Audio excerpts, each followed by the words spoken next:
વિદ્યા તાલીમ કેમ્પ યોજાયો છે, કયા હેતુથી યોજાયો છે અને કેટલા લોકો ભાગ अपना सूरत શહેરના મહિલા પોલીસ સ્ટેશન દ્વારા ધ કોપ કલા દીર્ઘા નામથી એક એવા જો હેન્ડીક્રાફ્ટ માટેના જો ક્લાસના આયોજન કરવામાં આવેલા છે, જેમાં એના જો સ્ટાર્ટિંગ થઈ અમારે મહિલા પોલીસ સ્ટેશનમાં લગભગ જો અરજીને કામે ઘણા બધા બહેનો આવે છે, જેના થોડા પારિવારિક તકલીફો રહેતી હોય છે અને કુછ પરિવારમાં વિવાદ રહેતા હોય છે, અને ત્યારે જો અમારા જો મહિલા પોલીસ સ્ટેશનના પીઆઈ છે મીનાબા ઝાલા એવું નિર્ણય કરે કે આપણા આ બધા બહેનો આવે છે અને સારી કલાના આવડત છે જો હે હેન્ડીક્રાફ્ટમાં સરસ છે, પરંતુ એના અગર એક પ્લેટફોર્મ અમે લોકો આપીએ તો આ લોકો જો હે સ્વનિર્ભર થઈ શકે,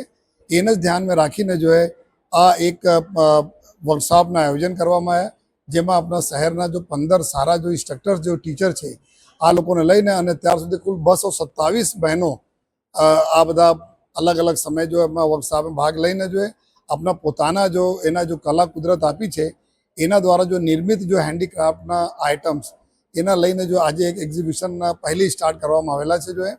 અને આવનાર દિવસોમાં જેટલા બી શહેરમાં જો મોટા જો હેન્ડીક્રાફ્ટના જો એક્ઝિબિશન થાય છે ત્યાં બી આ બહેનો આપણા સ્ટાલ લગાવશે, એના અમે લોકો મદદ બી કરવાના છીએ, જેથી આ બહેનો આપણા ખુદ પોતે જો આપણા જો એના કમાઈ કરી શકે જો અને પોતે સ્વાવલંબન બની શકે જો તો આ આશયથી જો ધ કોપ કલા દીર્ઘાના આયોજન અમે લોકો કરીએ છીએ જો અને અત્યારે આજે 227 જેટલા બહેનો છે. અમે ઉમ્મીદ છે કે ધીમે ધીમે આ બહેનો સંખ્યા વધતી જશે અને આશય એટલા છે કે જેના જો ઈશ્વર કલા આપી છે એના એક સરસ પ્લેટફોર્મ સુરત શહેર પોલીસના અમારી જો મહિલા પોલીસ સ્ટેશન છે એના અધિકારીઓ અને ટીમ એના આપે જોઈએ, તો આ આશયથી આજના કાર્યક્રમ રાખવામાં આવેલા છે.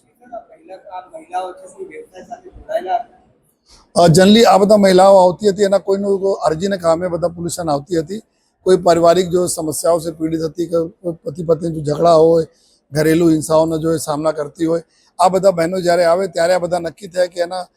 તકલીફ શું પડે છે કે આ બહેનોના કમાઈને કોઈ સોર્સ નથી જો તો એને જ લઈને જો આ અમે લોકો જ્યારે ચાલુ કરો તો ઇન્ટરેસ્ટ પૂછા જો તો ઘણા બધા બહેનોને છે જેના મતલબ આવે છે જો આવડે છે સારી રીતે એના કુછ હેન્ડીક્રાફ્ટના આઇટમ બનાવતા, તો આ જ બધા બહેનો અમારી સાથે જોડી જોઈએ અને પછી આજે કુલ 227 જેટલા બહેનો થઈ ગઈ છે.